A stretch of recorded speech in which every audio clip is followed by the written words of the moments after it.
E aí, minha gente, tudo beleza ou yes? Galera, vamos falar de solos agora. É um tema aí da geografia física, dentro aí da geologia.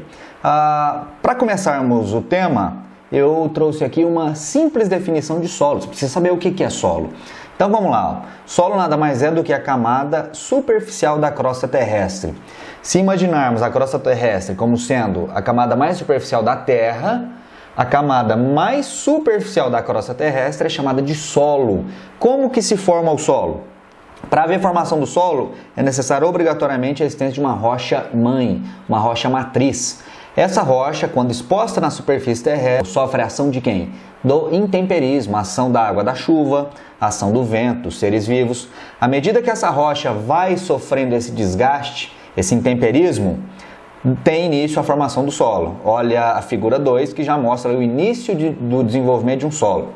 Com o passar dos milhares ou milhões de anos, esse solo vai se tornando cada vez mais profundo, até ficar extremamente desenvolvido, como nessa figura 4. Tranquilo? Então na figura 4 temos aí um solo maduro e nas figuras anteriores um solo ainda em formação. Joinha? Então, resumindo aqui, para que haja a formação de solos é necessário o quê? Primeiro, o intemperismo da rocha mãe ou rocha matriz. Esse intemperismo libera componentes minerais, são sedimentos. Esses sedimentos minerais provenientes da rocha mãe são acrescidos ou são somados aí aos elementos orgânicos, que podem ser de origem animal e vegetal. Então, a somatória destes 4 processos aí, ou desses 3 processos, leva à formação do solo. Tranquilo? Pegou a manha? Belezinha? Esquema interessante esse aí, te ajuda muito, hein? Beleza. Olha essa figura aqui, ó. Essa figura nos mostra um solo bem desenvolvido. Normalmente os solos bem desenvolvidos ocorrem em áreas úmidas, chuvosas, porque a chuva ajuda nesse processo aí de formação do solo. Quando o solo é bem desenvolvido, ele apresenta esses 5 horizontes aí, ó. O horizonte O, que aqui está sendo mostrado como matéria orgânica simplesmente, horizonte A, B, C e a rocha mãe. Então, 5 horizontes bem delimitados. Você não precisa se preocupar em memorizar as características específicas de cada um desses horizontes, não há necessidade disso. Mas é importante que você tenha claro o seguinte, olha essa setinha aqui, ó. Quanto mais para o interior de um solo, ou seja, quanto mais profundamente em um solo, maior é a quantidade de materiais minerais. Materiais minerais são provenientes de quem? Da rocha mãe. Analisando de modo inverso agora, ó. Quanto mais próximo da superfície do solo, menor será a presença de materiais minerais e maior será a presença de quê? Olha aqui, ó, material orgânico, beleza? Então, próxima à superfície, maior concentração de material orgânico. No interior do solo, nas partes mais profundas, mais minerais. Tranquilão? Joinha? Alguns outros termos aqui que é interessante você memorizar. Olha esse primeiro. O que é um solo eluvial? Solo eluvial é aquele solo que é formado por sedimentos que tiveram origem sobre a própria rocha mãe.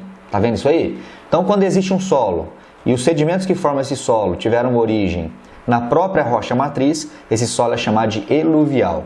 Já os solos aluviais são solos formados por sedimentos que foram o quê? Transportados. Esses sedimentos são transportados por quem? Pela água ou pelo vento. Quando se tem, por exemplo, um solo, então, e os sedimentos que formam esse solo não tiveram origem sobre aquela rocha-mãe que está ali no subsolo, esse solo é chamado de aluvial. É muito comum a presença de solos aluviais, onde? Nas margens de rios. Afinal de contas, a água de um rio faz o quê? O transporte dos sedimentos. Tranquilo, moçada? Esses outros 3 termos aqui, ó, importante deixar claro, porque muitos exercícios mencionam, o que é um solo zonal? Zonal lembra zona, né? Subdivisões. Solo zonal é um solo bem desenvolvido, é um latossolo, solo que tem todas as camadas bem delimitadas.